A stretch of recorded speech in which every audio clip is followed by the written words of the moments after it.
Supercrack Estrella presenta la Atlántida en la isla Skerriel en Antártida. Explosiones nucleares. En 1979 se produjo un incidente que aún no se ha desvelado del todo: la extraña explosión doble en aguas de las islas Skerriel en cerca de Sudáfrica. En décadas posteriores se afirmaría que el gobierno sudafricano estaba dando los primeros pasos hacia su propio programa atómico, o que había permitido a Israel detonar sendas armas en su radio de influencia.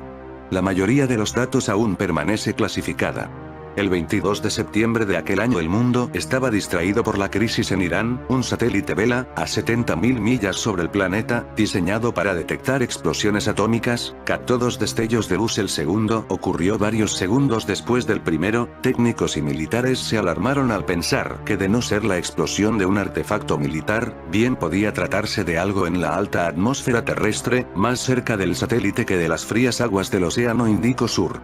Pero un detalle interesante salió a relucir sobre el curioso evento de las Skerriel. Los militares tuvieron que admitir que en las décadas de existencia que llevaba el proyecto Vela, el primer satélite fue lanzado en 1963.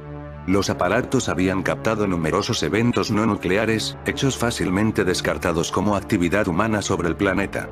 Otros, sin embargo, representaban un desafío a los expertos, y se les denominaba zooanimals, animales de zoológico, parte de la misma nomenclatura jocosa reservada por la NASA para cosas que no podía explicar Papá Noel, el gran vampiro galáctico, etc. Vistos desde la superficie planetaria por cualquier testigo, los zooanimals serían clasificados como ovnis. Pero tratándose de ojos electrónicos, los sabios hablaban de rayos láser y gamma, radiaciones cósmicas captadas por los sensibles receptores del satélite, y los habituales bombardeos de micrometeoritos. El fenómeno ovni también ha demostrado tener un interés poco saludable en nuestros arsenales atómicos. Los escritores Lawrence Fawcett y Barbie Greenwood, cuyo libro Clear Intent, The Government Cover-up of the UFO Experience constituyó un hito de la investigación ovni, incluyeron un caso ocurrido en octubre de 1975 durante el cual un extraño aparato se cernió sobre la base aérea Loring, mientras que los efectivos de la USAF podían hacer poco más que mirar. Pero el caso más asombroso de este tipo lo es sin duda el que aparece en las páginas del clásico UFO Dynamics del psicólogo Dr. Bertold D. Schwartz, y que fue protagonizado por un oficial jubilado de la USAF. Se vio envuelto en las operaciones de salvaguardar un bombardero B-52 cargado de bombas de hidrógeno tras un aterrizaje de emergencia en Vietnam. Según el oficial, los guardias destacados en torno al enorme bombardero dijeron haber escuchado sonidos de clics provenientes del interior de avión como consecuencia de la aparición repentina de un ovni sobre el aparato. Posteriormente, el oficial descubrió que el armamento nuclear había sido neutralizado inexplicablemente tras la presencia del objeto desconocido. El Dr. Schwartz señala que el mismo militar le dio a entender que la explosión de una ojiva nuclear en la antigua URSS a fines de los años 60 había sido causada por un ovni. La dramática pérdida de glaciares en las islas Kerguelen podrían ser por estas extrañas explosiones. El incidente Vela, también conocido como el Flash del Atlántico Sur, fue la posible detección de una prueba nuclear por un satélite del proyecto Vela estadounidense el 22 de septiembre de 1979. La teoría más difundida entre los que creen que el destello fue de origen nuclear es que fue resultado de una prueba nuclear conjunta de Sudáfrica e Israel. El tema sigue siendo muy controvertido en la actualidad. Aunque una señal de doble flash es característica de una prueba de armas nucleares, la señal también podría haber sido una señal electrónica falsa generada por un detector envejecido en un viejo satélite o un meteorito que golpeó al satélite Vela. No existió corroboración de una explosión, como presencia de subproductos nucleares en el aire, y nunca se reconoció públicamente, a pesar de que hubo numerosos viajes a la zona de aviones de la Fuerza Aérea de Estados Unidos diseñados específicamente para detectar polvo radiactivo en el aire. Otros que han examinado los datos, incluida la Agencia de Inteligencia de Defensa, DIA, el Laboratorio de Investigación Naval de Estados, L, y contratistas de defensa, han llegado a la conclusión de que el destello fue el resultado de una detonación nuclear. Hay mucha información sobre el evento que permanece clasificada. Mucha de la información concerniente al caso permanece aún clasificada. Se especula que el responsable de la prueba fue Israel o Sudáfrica. Entre las aguas del Atlántico Sur y el Océano Índico, al sur de Sudáfrica, el satélite Vela 6911 detectó, con sus sensores ópticos, 2 detonaciones en la atmósfera, en forma de relámpagos de luz. La potencia fue estimada entre 2 o 3 kilotones, pero debido a un fallo de los detectores del pulso electromagnético, no se pudo comprobar de un modo fehaciente si se trataba de una explosión nuclear. Otros han sugerido la posibilidad de la explosión de un meteorito en un suceso parecido al de Tunguska. Dado que el doble flash, eventualmente, podría haber ocurrido no muy lejos, al oeste de las Islas Kerguelen de soberanía francesa, es posible que los franceses estuvieran probando una pequeña bomba de neutrones, u otra pequeña bomba nuclear táctica. El 22 de septiembre de 1979, luego de haber informado con éxito 41 explosiones nucleares correspondientes a otros tantos ensayos efectuados por las superpotencias de la época, el satélite Vela 6911 registró con sus sensores ópticos 2 destellos extraños. Si bien tenían las características habituales de explosiones nucleares atmosféricas, se habían producido en una región del planeta el Atlántico Sur, entre África y la Antártida, en el que no se esperaba detectar algo así. Un primer informe del gobierno de los Estados Unidos en 1979, declaró que se había tratado, sin duda, de una explosión nuclear, y se atribuyó la responsabilidad a Sudáfrica. Poco más tarde, la administración Carter creó una comisión de expertos para evaluar los datos suministrados por el satélite, pero dicha comisión concluyó que, con toda probabilidad, no se había tratado de una explosión atómica puesto que no se había encontrado radiación en las proximidades del punto donde se detectó el destello y, además, no se podía establecer la naturaleza exacta del fenómeno. El uso de las Islas Kerguelen por la Kriegsmarine durante la guerra, supuestamente para atacar los buques mercantes de los aliados, adquiere importancia si vemos este puerto libre de hielo el año entero como un punto de abastecimiento para cualquier base u operación realizada en la tierra de la reina Maud, y es que las Kerguelen son bastante misteriosas de por sí, lo suficiente como para haber figurado en la novela de Narrative of Arthur Gordon Pym 1838, de Edgar Allan Poe, cuyo protagonista visita dichas islas. Pero nos referimos concretamente a lo que se llegó a conocer en su momento como el incidente Vela o el destello del Atlántico Sur, un fenómeno inusitado que tomó lugar el 22 de septiembre de 1979, cuando un satélite Vela detectó lo que muchos tomaron por una explosión nuclear. Numerosos comités e informes trataron de echar por tierra el suceso, achacándolo a un error del equipo o al impacto de un micrometeorito contra el satélite. Otros temieron que pudiese ser un evento parecido al de Tunguska, pero en las ignoradas aguas del Antártico, la Agencia Nacional de Seguridad de los Estados Unidos daba por seguro que se trataba de una explosión atómica, posiblemente una prueba realizada por la República Sudafricana, tal vez usando artefactos comprados a Israel, la Operación Fénix.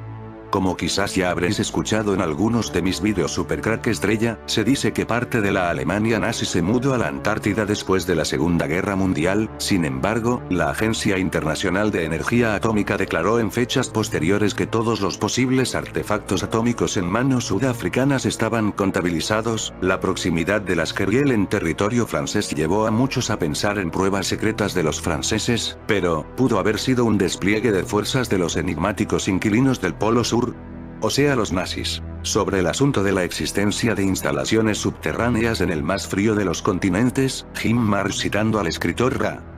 Arvinson, señaló que en cuanto a la posibilidad de los alemanes pudiesen construir fábricas e instalaciones subterráneas en la Antártida, basta solo con señalar que los centros de investigación de la Alemania nazi fueron enormes logros de la construcción, con túneles de viento, talleres de maquinado, plantas de ensamblaje, plataformas de lanzamiento, intendencias y alojamiento para todos los trabajadores, y aún así, pocos sabían de su existencia.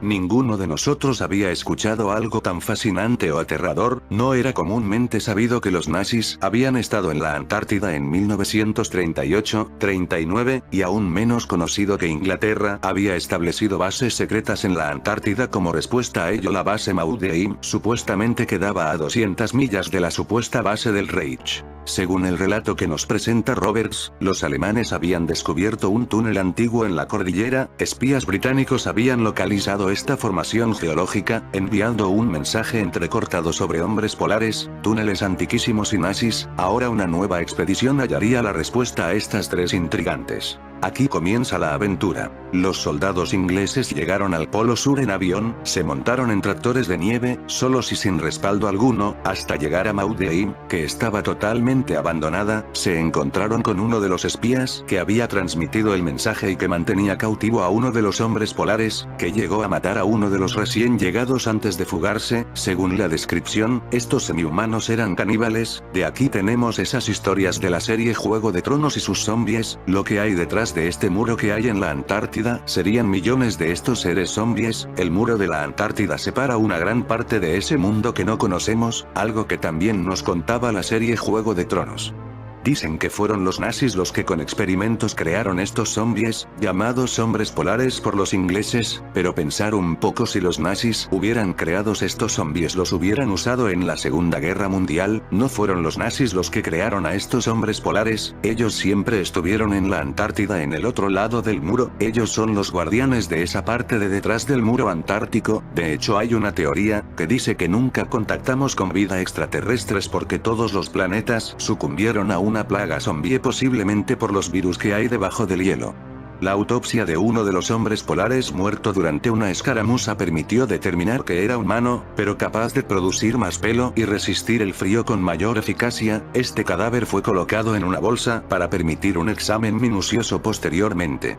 Una lucha contra nazis, explosiones, persecución por los infrahumanos, el escape de unos cuantos y claro, la separación de los sobrevivientes al finalizar la misión, con órdenes de nunca volver a hablar sobre el asunto. 5 años después de la misión a la Antártida, dice el sobreviviente, Maudeim y Neuschwabenland fueron visitadas de nuevo, en febrero de 1950, pero principalmente con el fin de ver lo que habíamos destruido. Durante los años intermedios entre las misiones, la RAF realizó vuelos de reconocimiento constantes sobre Neuschwabenland.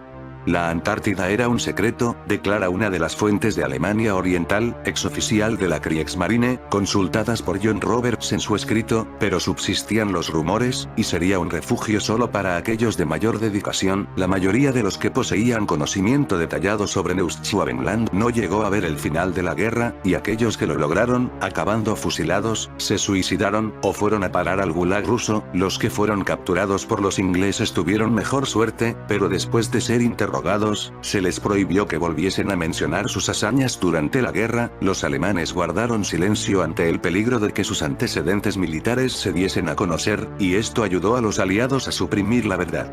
Las Islas Kerguelen, antes denominadas como Islas de la Desolación, constituyen un archipiélago ubicado en el Océano Índico Meridional, a unos 5.000 kilómetros al sur-sudeste de Ciudad del Cabo, y a unos 2.000 kilómetros al norte de las costas de la Antártida. Son posesión de Francia, y como tales están incluidas en las tierras australes y antárticas francesas. En esta isla se encuentra una misteriosa base francesa llamada Port Aux Francaise, una estación técnica y científica permanente creada en el año 1951 en la costa sur de la península Courbet a lo largo del Golfo de Morbihan. La estación dispone de un puerto en aguas poco profundas y de un muelle destinado a la descarga de los barcos de suministro.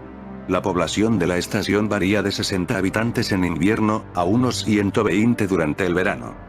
La estación, además de los medios logísticos para su funcionamiento, se compone de los laboratorios científicos, biología y geofísica, las instalaciones técnicas, estación meteorológica, telecomunicaciones, control de satélites, etc., y un pequeño centro médico. En una de las capturas históricas, se puede ver un ovni sobrevolando la zona de la isla. Recordemos, en 1979 se detectó una explosión nuclear aquí. Creemos que hay un pacto global con los arios, y se está controlando muy de cerca el muro, que podría estar cerca a romperse por el cambio climático. En la isla podemos ver instalado el ARP, y también unos misteriosos círculos en exacta sincronía que a simple vista parecen de pruebas de material bélico, aunque al ser una base científica y no militar presiento que no lo son. Otro detalle es que esconde esta misteriosa isla es que Googleart censuró totalmente la zona del glaciar. El famoso crucero auxiliar Nazi Atlantis HSK-2 llegó a las Islas Kerguelen en diciembre de 1940 para aprovisionarse de agua dulce que recogía de una cascada, mediante más de 1 kilómetro de tuberías que la llevaban directamente al barco. Durante su estancia, la tripulación también llevó a cabo labores de mantenimiento, entre otras reparar un desgarrón en la obra viva de la motonave producida al llegar al archipiélago por una aguja de piedra no cartografiada. La primera víctima mortal del buque de la guerra se produjo cuando un marinero, Bernard Herrmann, cayó mientras pintaba el embudo. Está enterrado en lo que se refiere a veces como la tumba alemana más meridional de la Segunda Guerra Mundial. Melbourne, Australia, algunos creen que podría ser la confirmación de las lucubraciones del filósofo griego Platón sobre la Atlántida, otros que se trata de Lemuria, el continente perdido, pero cualesquiera que sean las razones, el altiplano submarino de las Islas Kerguelen continúa atrayendo la atención de oceanógrafos y mitólogos de todo el mundo. Las leyendas sobre continentes perdidos y civilizaciones desaparecidas siempre han formado parte de la mitología y han estado sujetas a la fantasía de aquellos que se dedican a la literatura y el cine. Los científicos australianos Lea Moore, de la Universidad de Canberra, y Dietmar Muller, de la Universidad de Sydney, participaron recientemente en una expedición internacional que se ha propuesto estudiar científicamente este continente perdido en aguas antárticas, al sur del Océano Índico. Ambos investigadores explicaron que el estudio se centró en el altiplano de las Islas Kerguelen, al norte de la Antártida, una región clave para el conocimiento del clima de la era cenozoica y del actual cambio climático global. La edad del continente que hemos explorado no da lugar a especulaciones respecto a civilizaciones perdidas, afirmó Moore, quien añadió que en Kerguelen no se perdió ninguna civilización porque nunca la hubo. El altiplano submarino de Kerguelen se encuentra a unos 4.000 metros de profundidad en el Océano Índico, en una zona donde el fondo medio es de 5.000 metros. Este supuesto continente se hallaría delante del frente polar antártico y debajo de la corriente circumpolar antártica, dos elementos que afectan directamente al clima mundial y a la circulación del agua en la superficie, señaló Mueller. Según explicó a la científica de la Universidad de Sydney, las muestras extraídas durante la expedición al fondo marino de las Kerguelen contienen un conglomerado de guijarros de un tipo de roca volcánica que solo se forma en la superficie. Es evidente que las muestras extraídas forman parte de la corteza continental ya que, además, encontramos fragmentos de carbón, partes de troncos de árboles fosilizados y polen de plantas que crecieron hace más de 90 millones de años. La formación del altiplano de Kerguelen, que comenzó en el fondo del Océano Índico, al norte de la Antártida, es, según los dos investigadores australianos, uno de los ejemplos más espectaculares de una gran provincia ígnea, creada a partir del fuego. Un continente sumergido es un continente o una gran masa de tierra que está predominantemente bajo el agua. Hay dos continentes sumergidos conocidos, la meseta Kerguelen y Sealandia. Se cree que los niveles crecientes del mar han causado el hundimiento de las tierras sumergidas. La meseta de Kerguelen. La meseta de Kerguelen es un continente sumergido ubicado en la parte sur del Océano Índico. La meseta es una de las provincias de gran ingenio del mundo con un área de aproximadamente 480.000 millas cuadradas, se eleva por encima de las cuencas oceánicas adyacentes. Se dice que la meseta se originó en el punto de acceso de Kerguelen antes o después de la división de Gondwana. Se cree que la meseta fue una vez parte de un continente 100 hace millones de años antes de que se rompiera y se hundiera. Se cree que la masa de tierra se ha sumergido alrededor de 20 hace millones de años y ahora está a pies 3.300 a 6.600 pies por debajo del nivel del mar. Algunas partes de la meseta están sobre el nivel del mar, y son las islas Eard y McDonald y las islas Kerguelen. Durante la temporada de verano del sur, la parte sur de la meseta de Kerguelen se convierte en el hogar de varias especies de ballenas que migran a la zona. Sealandia es una corteza continental que se separó de Australia hace unos 85 millones de años y está parcialmente debajo del Océano Pacífico. A Bruce Luyendijk se le ocurrió la teoría y el nombre de Sealandia en 1995. Se cree que la masa de tierra estuvo una vez completamente sumergida alrededor de 23 hace millones de años, pero hoy en día alrededor del 93% de la superficie terrestre está por debajo del nivel del mar. Sealandia tiene un área de aproximadamente 1900,000 millas cuadradas y se cree que es el mayor microcontinente existente. En 2017, los científicos argumentaron que Sealandia tiene las características de un continente y debería considerarse como tal en lugar de ser un microcontinente. La superficie terrestre total de Sealandia por encima del agua es de 11,0678 millas cuadradas. Nueva Zelanda y varias islas vecinas constituyen el 93% de la superficie terrestre con un área de 10,3471 millas cuadradas. Nueva Caledonia y sus islas circundantes constituyen el continente en 7.172 millas cuadradas. El resto del área está formada por los arrecifes de Elizabeth y Middleton, la isla de Norfolk y la isla Lorowe. La población de Sealandia se estima en 5 millones. La búsqueda de Lemuria.